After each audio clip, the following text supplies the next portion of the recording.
El tema número 2 de nuestra materia se refiere a la acción. La acción es un concepto importantísimo para la teoría del delito. Si se comprende de manera adecuada el concepto de la acción, tendremos mayores posibilidades de avanzar en el entendimiento de las demás categorías del delito.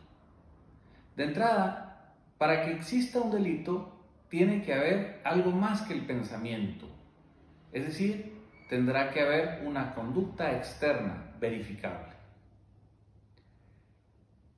En este sentido, es bien importante que podamos explicar las características que debe de tener un concepto de acción para que cumpla con nuestros fines de hacer una sistemática lógica de el conocimiento del delito, la comprensión del delito y en su caso de su verificación en los tribunales desde un punto de vista técnico y científico.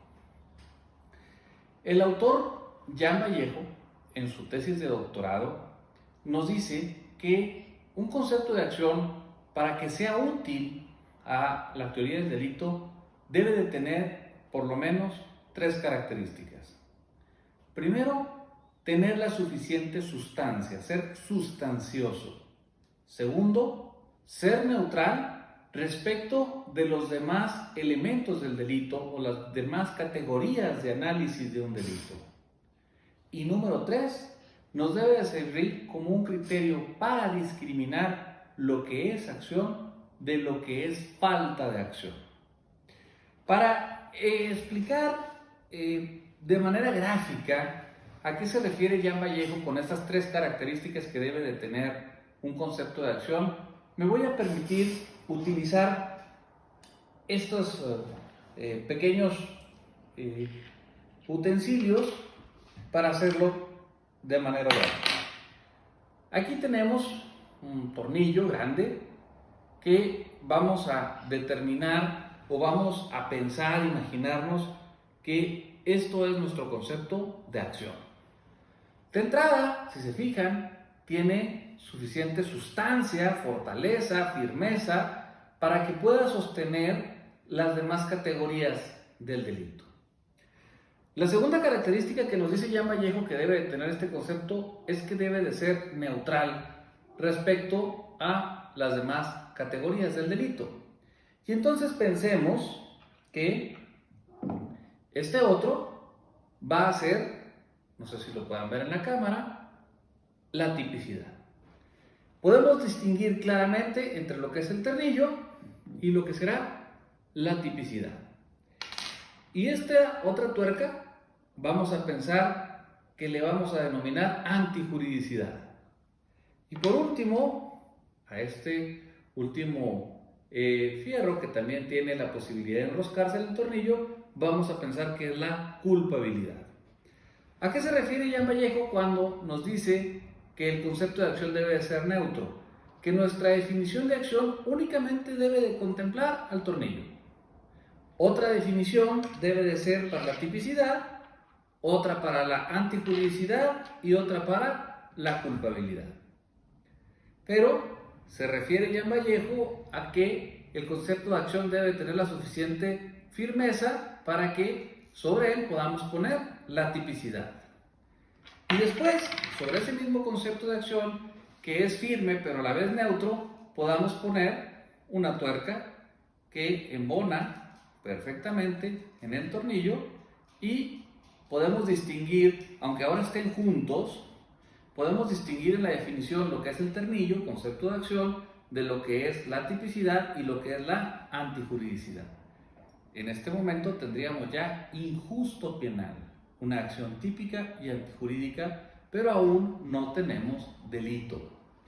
Para que exista un delito, tiene que integrarse el tercer elemento del delito, que es la culpabilidad. Y ahora sí, atornillamos este tercer elemento y podemos decir, lo que tenemos aquí es un delito, porque está compuesto de la culpabilidad, de la antijuridicidad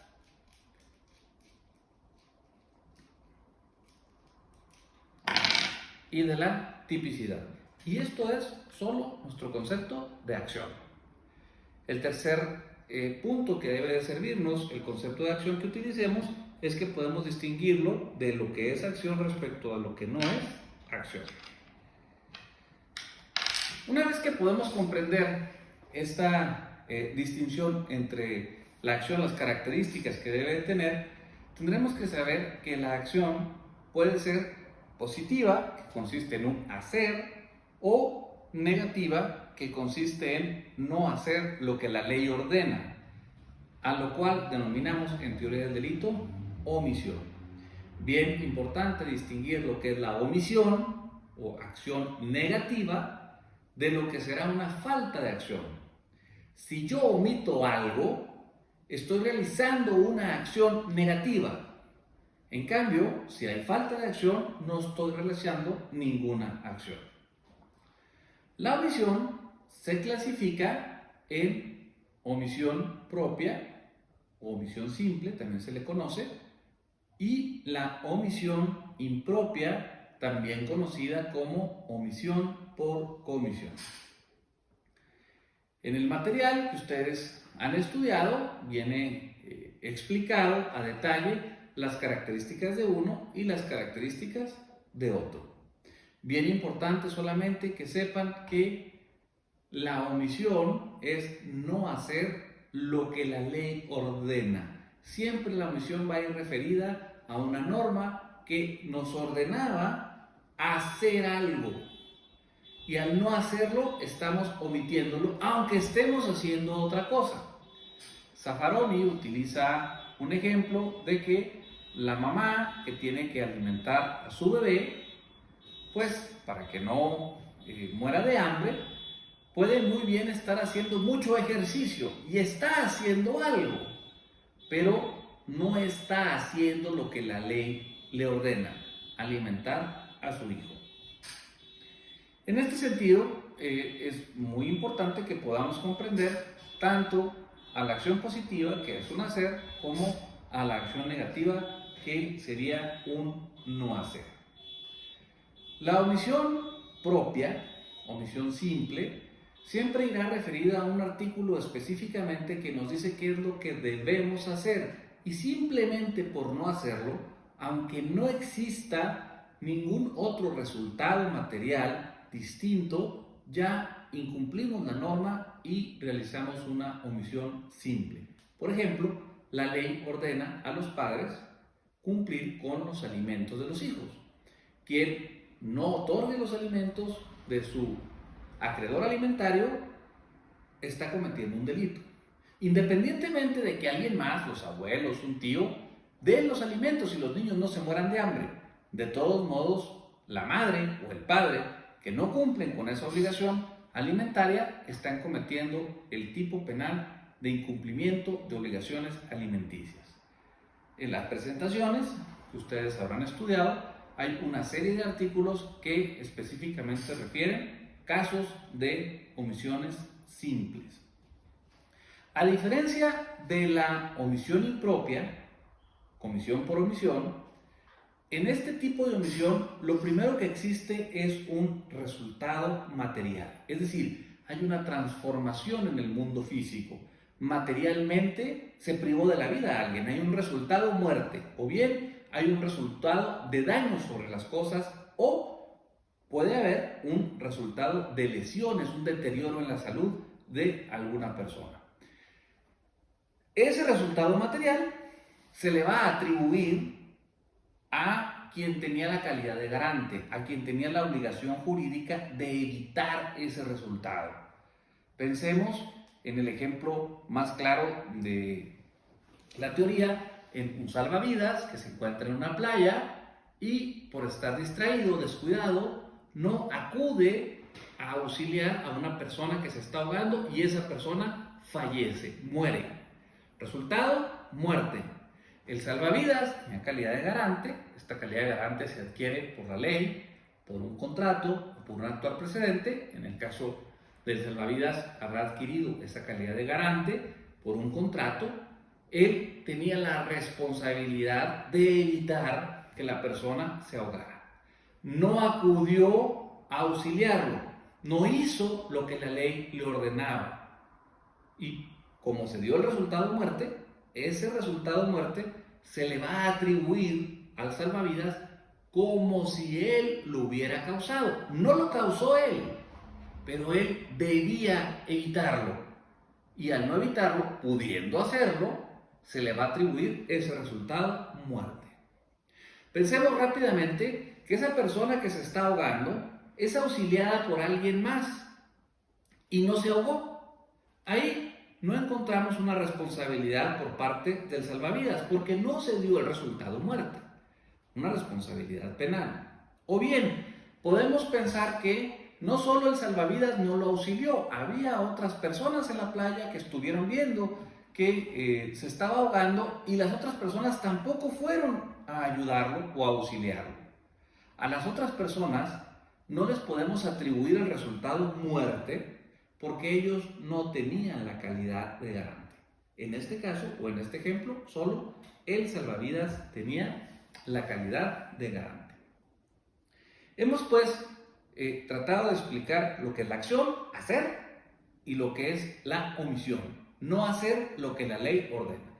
Ambas son acciones y ambas debemos de distinguirlas de lo que es la falta de acción. Acá no hay acción, ni positiva ni negativa en el tipo de la omisión. Entonces, ¿cuándo nos vamos a encontrar ante una falta de acción? Tendremos que pensar necesariamente cuando no exista voluntad del sujeto. Y los casos concretos que estudiarán en las presentaciones, en el material que tienen para leer, los podemos concretizar en número 1, en el caso de que exista una fuerza exterior irresistible.